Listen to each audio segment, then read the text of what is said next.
నేనైతే ఈరోజు సొర సొరకాయ కూర చేస్తానండి. సొరకాయలు అయితే కోసేసుకున్నాను.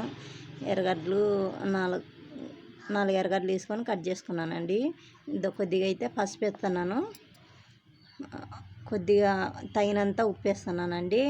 ఇదైతే పచ్చిమిరపకాయ, దీంట్లో కొద్దిగా ఉప్పు వేసుకున్నాను, కానీ తక్కువ వేసుకున్నాను. ఇదైతే మిక్సీకి పట్టినానండి. ఈరోజు లేట్ అయిందని రోట్లో నూరలేదు. ఇట్లా ఆడించుకొని ఇదైతే సొరకాయ కారం ఉడకబెడుతున్నానండి. ఇలా అంతా ఇదైతే ఉడకబట్టింది. ఒకసారి చెక్ చేసినానండి ఉడికిందా లేదని. అయితే ఉడికింది. శనగిత్తనాలు అయితే నేను ఆడించుకున్నానండి. ఉడికింది కదా, శనగిత్తనాలు పొడేసి కొద్దిగా 15 నిమిషాలు నాకు ఉడకబెట్టిన తర్వాత దించేసేదే. నేనైతే ఫస్ట్లో పోగు పెట్టలేదండి. ఇప్పుడైతే పోగు గింజలు, కొద్దిగా ఆయిల్ వేసి జీలకర్ర, ఆవాలు, శనగమిర్చి, కరివేపాకు ఇలా పోగు పెట్టేసినానండి. పోగు పెట్టిన తర్వాత ఇలా ఇది చేసుకున్నాను. నచ్చితే లైక్ కొట్టండి, షేర్ చేసుకోండి ఫ్రెండ్స్.